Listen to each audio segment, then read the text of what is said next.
Assalamualaikum warahmatullahi wabarakatuh. Yang terhormat Ibu Mariana SPD MA selaku dosen pengampu mata kuliah akuntansi syariah serta teman-teman yang saya banggakan. Pada kesempatan kali ini kami kelompok 5 akan mempresentasikan materi mengenai PES AK 110 dan perbandingan kinerja reksadana syariah dan konvensional.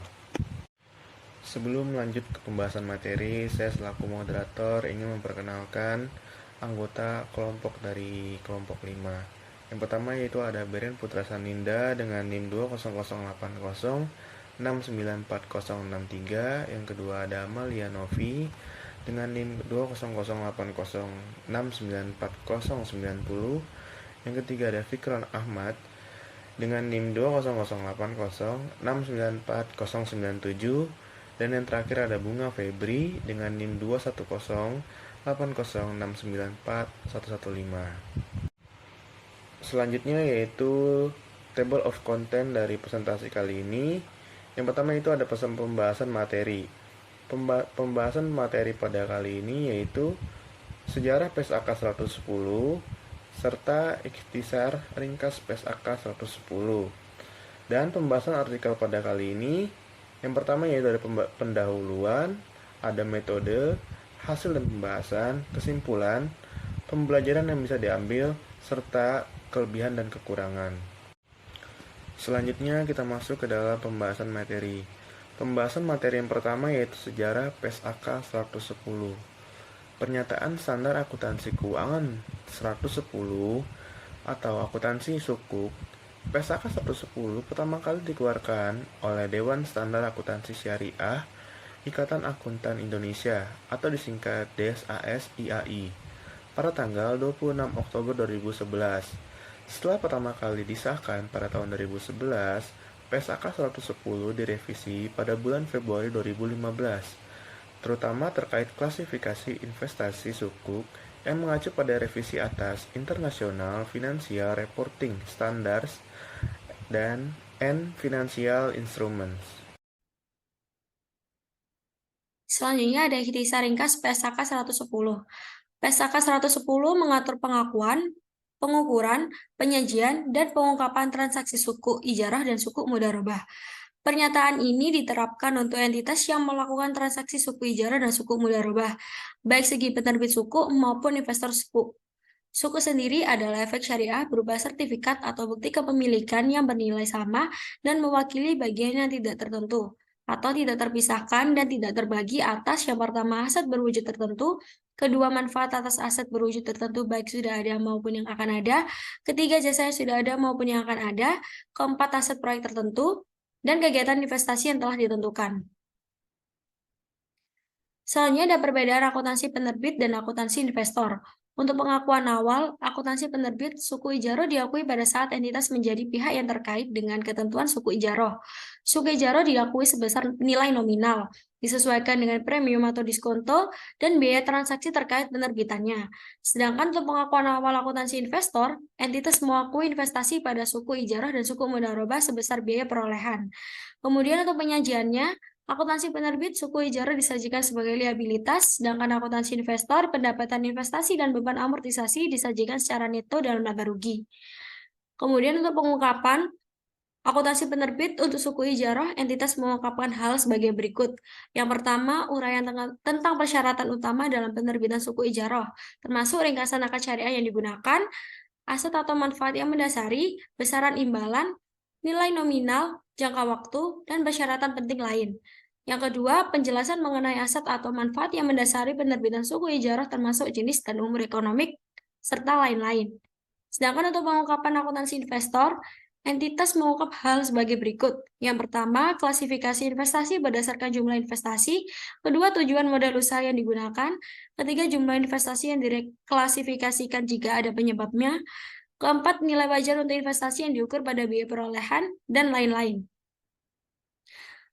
Berbeda dengan PSAK 110 yang diterbitkan pertama kali pada tahun 2011, PSAK 110 yang telah direvisi pada tahun 2015 memberikan perubahan terkait klasifikasi suku pada laporan keuangan investor. Investasi suku ini diklasifikasikan berdasarkan model usaha dan arus kas kontraktual. Pada sisi investor, Investasi suku diklasifikasikan sebagai diukur pada biaya perolehan jika yang pertama, investasi tersebut dimiliki dalam suatu model usaha yang bertujuan utama untuk memperoleh arus kas kontraktual, dan yang kedua, persyaratan kontraktual menentukan tanggal tertentu pembayaran pokok atau hasilnya. Untuk selanjutnya akan dijelaskan oleh rekan saya. Pada bagian pembahasan artikel. Yang pertama adalah mengenai pengertian investasi, yaitu investasi dapat diartikan sebagai pengeluaran atau pembelanjaan penanaman modal atau perusahaan untuk membeli barang-barang modal atau perlengkapan produksi. Untuk tujuan investor dalam melakukan investasi ini adalah memperoleh keuntungan dari kegiatan tersebut dan juga mengharapkan dana yang diinvestasikan akan tersimpan dengan aman dan dapat kembali diambil dengan mudah jika diperlukan. Reksadana menurut Undang-Undang Pasar Modal Nomor 8 Tahun 1995 merupakan wadah yang digunakan dalam rangka menghimpun dana dari masyarakat dalam pemodal untuk selanjutnya diinvestasikan dalam portofolio efek yang dilakukan oleh manajer investasi.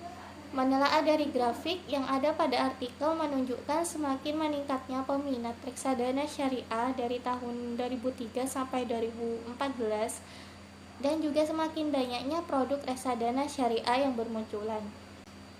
Nah, penelitian ini berfokus pada reksadana saham dan juga reksadana pendapatan tetap, baik syariah maupun konvensional. Karena ada beberapa alasan. Yang pertama, reksadana saham merupakan jenis reksadana yang paling banyak diminati oleh para investor dan returnnya cukup tinggi, sehingga reksadana yang mayoritas berbasis saham masih paling banyak yang diminati. Yang kedua adalah reksadana pendapatan tetap, karena reksadana ini memiliki risiko relatif rendah dan tujuan investasi untuk menghasilkan return yang cukup stabil. Hal ini menarik apabila jenis yang digunakan dalam penelitian adalah dua reksadana, yaitu reksadana saham dan reksadana pendapatan tetap, untuk membandingkan kinerja antara reksadana syariah dan reksadana konvensional melalui return dan risiko dari kedua jenis reksadana tersebut. Untuk metode penelitian yang digunakan adalah teknik pengambilan sampel, yaitu teknik purposive sampling dengan beberapa kriteria.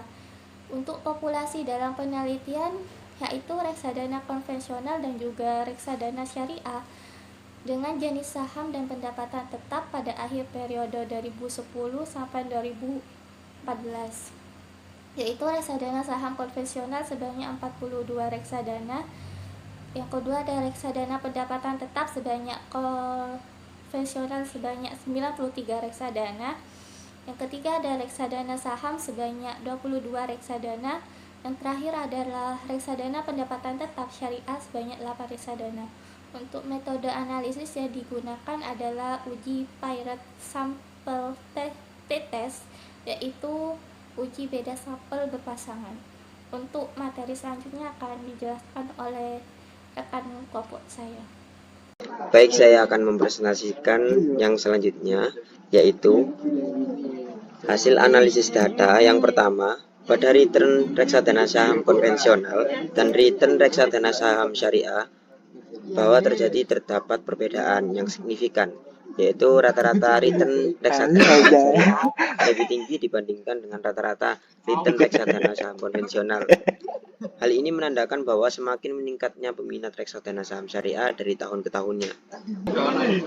Yang kedua, pada resiko reksadana pendapatan tetap konvensional dan resiko reksadana pendapatan tetap syariah membuktikan bahwa terjadi perbedaan yang signifikan antara keduanya, yaitu resiko reksadana pendapatan tetap konvensional lebih rendah dibandingkan dengan resiko pendapatan tetap syariah.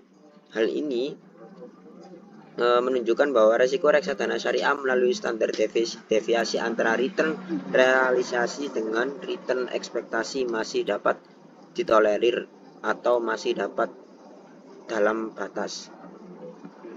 Kemudian saya izin menyampaikan kesimpulan dari artikel yang telah kami baca, yaitu poin yang pertama, pada kinerja reksadana saham konvensional dan reksadana saham syariah, periode 2010 sampai periode 2014 menunjukkan bahwa terdapat perbedaan yang signifikan di mana kinerja reksadana saham syariah lebih baik dibandingkan kinerja reksadana saham konvensional.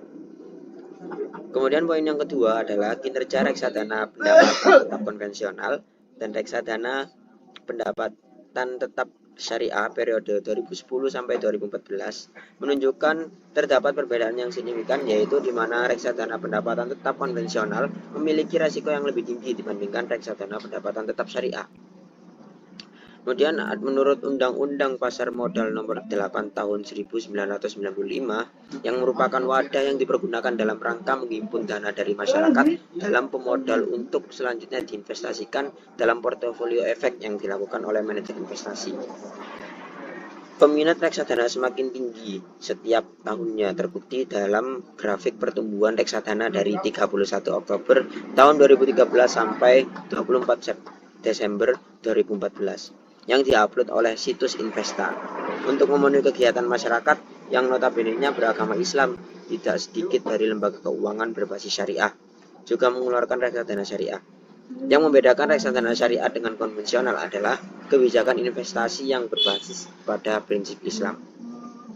Kemudian yang selanjutnya ada kelebihan dan kekurangan. Untuk kelebihan dalam artikel ini adalah bahasa yang mudah digunakan, mudah dipahami dan dimengerti oleh pembaca. Namun kekurangannya tidak tercantum rumusan masalah dan tujuan pada bab 1. Sekian presentasi yang dapat saya sampaikan. Kurang lebihnya mohon maaf, saya kembalikan ke moderator. Demikian presentasi dari kelompok kami. Saya selaku moderator mewakili teman-teman kelompok 5 memohon maaf apabila ada kesalahan atau kekurangan dalam penyampaian materi kali ini. Terima kasih atas perhatiannya. Assalamualaikum warahmatullahi wabarakatuh.